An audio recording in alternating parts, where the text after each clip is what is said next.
Hello parents, कैसे हो आप सब लोग। आज मैं आपके सामने फिर से यूकेजी क्लास का इंग्लिश का नेक्स्ट पार्ट लेके आई हूँ। अभी तक हमने प्रीवियस पार्ट्स में देखिए, जो लोग नए हैं मैं उनको रिवाइज फिर से करवा देती हूँ कि यूकेजी का जब सिलेबस स्टार्ट होता है तो पहले एलकेजी का सिलेबस रिवाइज करवाया जाता है, यानी हमारी capital A to Z, then small A to Z यानी कर्सिव A to Z। कुछ लोग जिनके स्कूल में स्मॉल कवर करी गई है वो अभी यूकेजी में स्टार्ट करवाई जाती है, तो वो पहले कवर करवाइए। उसके बाद आप रिवाइज करवाइए सारे phonic sounds, then CVC words और सारे वॉवेल्स आपने कैसे करवाने हैं। AEIOU कराना आपको, वॉवेल कॉन्सोनेंट दोनों ही हैं, बट वॉवेल से बेस जो हमारे वर्ड्स होते हैं, सीवीसी वर्ड्स होते हैं, उनको अच्छे से आपने रिवाइज करवाना है।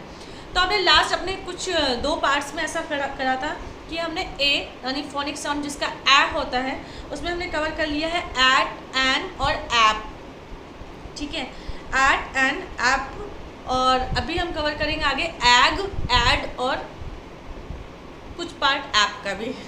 तो देखिए, क्योंकि वो मिक्स देना पड़ता है। देखिए मैं आपको बता दूं, इसमें ना एस भी होता है, AX एक्स भी आता है, तो इस तरीके से कई वर्ड्स होते हैं, तो आप कर सकते हैं। बस फोकस जो वर्ड होते हैं जिसमें हमें वॉवेल साउंड इसमें अच्छे से समझाना होता है, 3 लेटर वर्ड बताना होता है, वो कौन कौन से होते हैं, at, an, app, egg, add, M.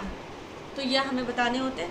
अच्छा, आप बच्चों को किस तरीके से बताएंगे, मैचिंग के फॉर्म में बताइए, फिल इन द ब्लैंक्स के फॉर्म में बताइए, राइमिंग वर्ड्स के थ्रू बताइए, और बिगनिंग साउंड की हेल्प से, मतलब जैसे आपने दिया एग और आगे आपने एक बैग बना दिया और फिल इन द ब्लैंक्स, तो कैसे इस तरीके से पिक्चर की हेल्प से दे सकते हैं बैग।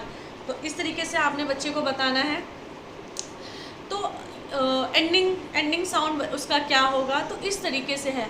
अब क्या है, कई जगह आपको पिक्चर सिर्फ इसलिए दिखानी रहती है, अगर B-G देंगे आप तो बिग भी बच्चा लिख सकता है, वो भी वॉवेल है AEIOU में।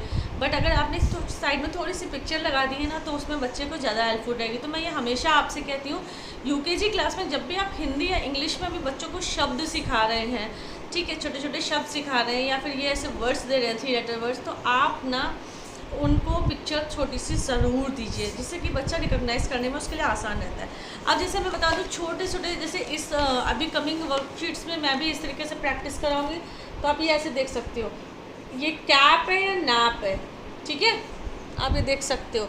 देन ये नैप और ये टैप, तो इस तरीके से होगा, तो आप इस तरीके से कर सकते हो। इस तरीके से आपने बच्चों को अच्छे से प्रैक्टिस करवानी है। और हम अपने अपकमिंग वीडियोस में जो इस पार्ट से हमारा जो फोनिक साउंड है वो ओवर हो रहा है, वो फिनिश हो रहा है, हम बच्चों को ये रिवाइज करवाते रहेंगे with the help of worksheets, with the help of जो भी आप अपने घर पे यूज़ करना चाहो, या फिर मैं यहाँ पे जो आप वर्कशीट्स आपको कुछ दिख रही होंगी, आप वहाँ से भी आप बच्चों को उस तरीके से प्रैक्टिस के लिए दे सकते हैं। जो अपकमिंग वीडियोस होंगे उसमें मैं जो वॉवेल है उस पर डिस्कशन करूँगी, उसमें कौन कौन से वर्ड्स बनते हैं, कौन से सीवीसी वर्ड्स बनते हैं, उनका फोनिक साउंड क्या रहता है। ऐसे ही AEIOU जब पूरा कवर हो जाएगा उसके बाद हम आएंगे एन, इस तरीके से आगे जाएगा और ब्लेंडिंग भी आएगा। तो इस तरीके से स्लोली हमें आगे मूव करना है, जिससे कि हमारा ये जो सिलेबस है वो पूरा कंप्लीट हो जाए। कई बच्चे इसमें टाइम लेते हैं, कई पेरेंट्स के मेरे पास फ़ोन आ रहे हैं, मैसेज आ रहे हैं, तो टाइम लेने दीजिए। कुछ लोग पूछते हैं ma'am how much time, means एक फोनिक साउंड अगर मैं एट और एन की बात करूँ तो इसको सीखने में कितना टाइम, तो ये कुछ नहीं बताया जा सकता है कि कितना टाइम। कुछ बच्चा 4 वीक्स ले लेता है, कुछ बच्चा 1 वीक में सीख जाता है। आप बस उसे प्रैक्टिस कराइए, इस पर प्रेशर मत डालिए कि नहीं आपने सीखना है 1 वीक में या 2 वीक में। प्रैक्टिस कराते रहेंगे, बच्चे को आ जाएगा।